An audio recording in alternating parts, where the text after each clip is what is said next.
Right, what to expect from Newcastle United, a side that are sitting in 17th in the Premier League with an incredibly disappointing season. I think the stat reads 3 wins in around 22 games, and that is really awful. And I think when you watch Newcastle, you can really understand why there is a distinct lack of creativity there. I think they've tried to add it with the likes of Miguel Almiron and St. Maximan. Certainly when they play, they're the better ball carriers, and the stats show that.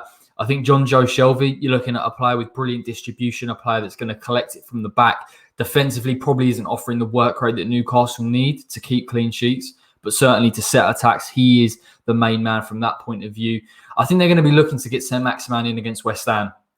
And the reason why I say that is clearly because of the way they played against Burnley, leaving him as a lone striker almost, getting the ball to him very quickly, with John Joe Shelby using his passing range, and St. Maximan with his ball carrying ability is obviously the guy that they have to get on the ball to create something. And I think against West Ham, he's coming up against Mark Noble and Souček and a team that defends incredibly well. I wonder whether he'll be isolated. I wonder whether that if they did play him in those wide areas, that it would suit West Ham a lot more than him possibly playing down the middle. The big addition on Sunday was the fact that Callum Wilson played alongside St. Maximan in the second half and again offered a willing run. And the way that Newcastle have played without those two has essentially been a 4-3-3 with Joel Linton almost playing as the wide striker and getting support in and around him, whether it's Almiron, whether it's Ryan Fraser. And every time Newcastle get the ball, they're looking to try and stretch the play a little bit more with their wide men. Now, that suits West Ham. I think we struggled a little bit against Wolves when they were picking the ball up in those central pockets. Again, very, very similar against Leicester. So I think Newcastle are going to be a little bit too predictable for us. And even with the likes of St. Maximan, he's a player that's ultimately going to get the ball halfway line, drive with it.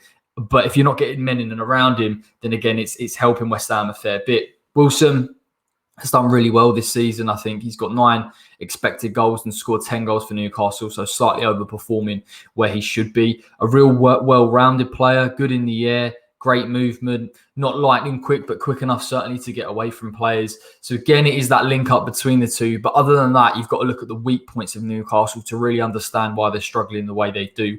Paul Dummett playing at left back, I would never have said he's a natural left back anyway. They miss somebody like a Lewis down that side to get forward. And again, they're not really pushing their fullbacks far enough to create those overloads and stop West Ham getting out of their own half.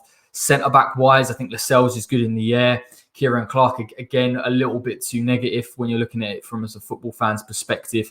But the interesting point about all of this is the way that defence backs off. Doesn't want to deal with ball carriers, doesn't want to go and meet them. And West Ham, if we play a 4-2-3-1 with Lingard, Benrahma and Fornals, all really good on the ball and all willing to carry in over long distances, then again, I think Newcastle are going to be put under some serious pressure and we're going to ask some serious questions of them and be a lot less predictable than I think Burnley are. So I do think that West Ham go into this fixture against a side that lacks creativity, that defensively is a little bit all over the place, and we should have a fair bit of the ball. And naturally, in games like this, it's about what West Ham can do in possession. And I feel that we've improved in that area. I think you see Fornals as well, a lot more composed. We're going to hurt Newcastle in this game for me. Jarrod Bowen's going to put them under pressure, get in behind, stretch them. And defensively, I just feel like they're there to be got at. But that is what you can expect from Newcastle United this Saturday. I've obviously put out my team against Newcastle United, so make sure you check that one out. We've got the preview show on Thursday, and this may be yesterday or the day after, depending on when this goes out. And equally, we've got the watch along on Saturday. It'll be an early one, so it'll be 12 o'clock on Saturday. Keep your eyes out for that. Subscribe to the West Ham Way if you're new. Like the video if you did enjoy it. And until next time, everybody, take care.